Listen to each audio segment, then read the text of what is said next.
Bismillahirrahmanirrahim. Assalamualaikum warahmatullahi wabarakatuh. Berjumpa lagi anak-anak dengan Pak Khairul di pelajaran pendidikan agama Islam. Pada kesempatan yang berbahagia ini kita akan membahas tentang akhlak mulia yang berkaitan dengan bekerja keras dan tanggung jawab.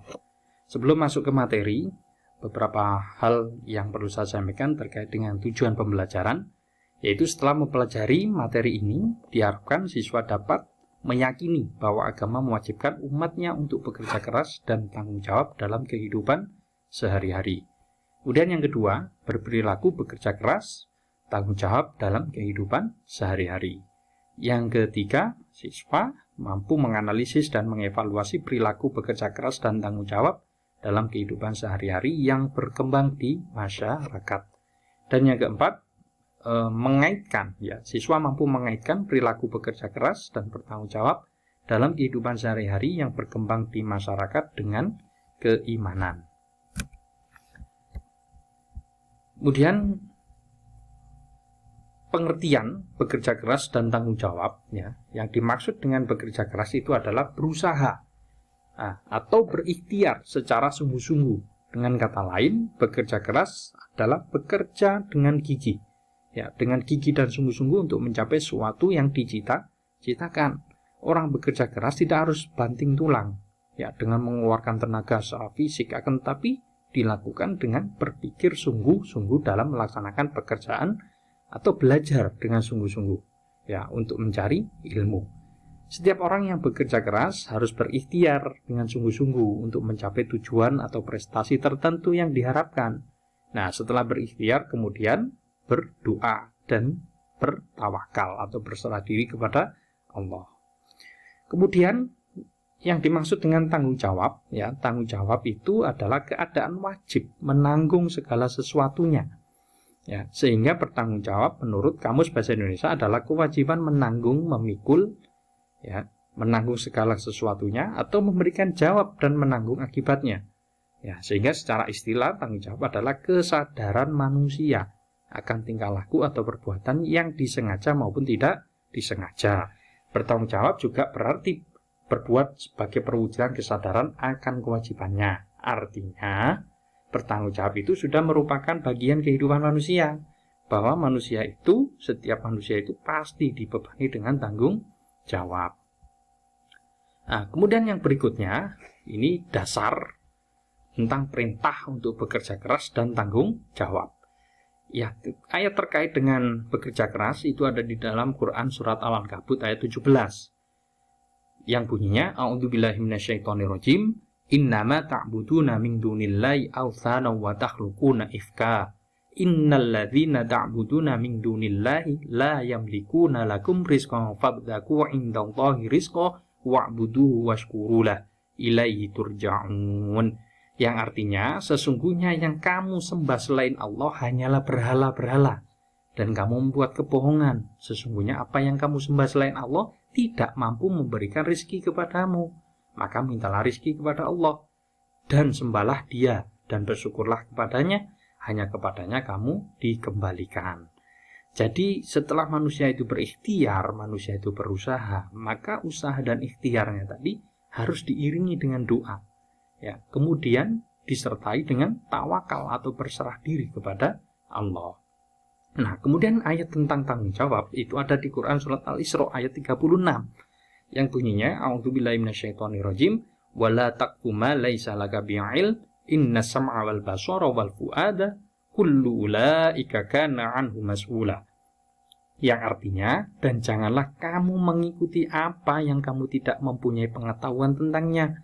Sesungguhnya pendengaran, penglihatan, dan hati, semuanya itu akan dimintai pertanggungjawaban. Artinya apa? Setiap gerak langkah bagian tubuh anggota badan kita ini nanti akan dimintai pertanggungjawaban. Kemudian 4 prinsip kerja keras dalam Islam, yaitu yang pertama halal. Jadi dalam bekerja keras harus dilihat dari segi kehalalannya. Halal dari segi jenis pekerjaannya, sekaligus halal cara menjalankannya. Kemudian yang kedua, menjaga diri supaya tidak menjadi beban hidup orang lain. Ya, orang beriman itu dilarang menjadi benalu atau beban bagi orang lain. Sehingga dengan bekerja keras diharapkan seseorang mampu hidup secara mandiri. Kemudian yang ketiga, bekerja demi mencukupi kebutuhan keluarga, yaitu karena hukumnya mencukupi kebutuhan keluarga adalah fardu ain, sehingga tidak bisa diwakilkan kepada orang lain. Dan menjalankan kewajiban itu tadi termasuk kategori jihad. Kemudian yang keempat, bekerja untuk meringankan beban hidup tetangga. Ya, karena apa? Karena Islam mendorong kerja keras untuk kebutuhan diri dan keluarga, tetapi Islam melarang orang beriman itu bersikap egois. Islam menganjurkan solidaritas sosial dan tanggung jawab sosial, dan mengecam keras sikap tutup mata dan telinga dari jerit tangis lingkungan sekitar. Artinya kita diperintah untuk berbagi rezeki dengan orang-orang yang kekurangan. Nah, alasan mengapa kita harus bekerja keras, itu yang pertama dengan tegas. Ya, memerintahkan kepada orang-orang yang beriman untuk bekerja dan berkarya. Ya, karena karya seseorang akan menentukan kualitas keimanan seseorang, sebagaimana di dalam Quran Al-A'qaf ayat 9 dan Quran surat Toha ayat 75. Nanti silakan dicek. Kemudian Allah dan Rasulnya dan orang-orang beriman akan memperhatikan karya seseorang sebagaimana tersebut di dalam Quran surat At-Taubah ayat 105.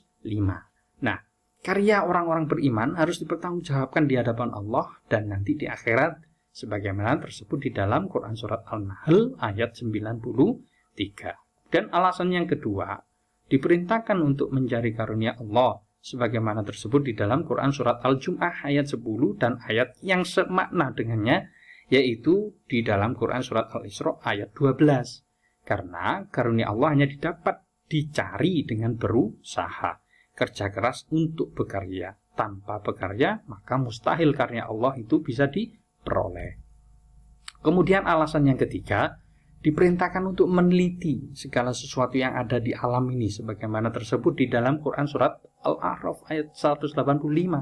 Ya, perintah untuk meneliti alam ini banyak sekali ditemukan di Al-Quran. Misalnya Quran surat Ar-Rum ayat 8, Quran surat Al-Imran ayat 190. Ya, karena penelitian itu harus dilakukan sedemikian rupa sehingga sampai pada kesimpulan bahwa segala sesuatu yang ada di alam ini adalah ciptaan Allah dan ciptaannya tidak ada yang sia-sia.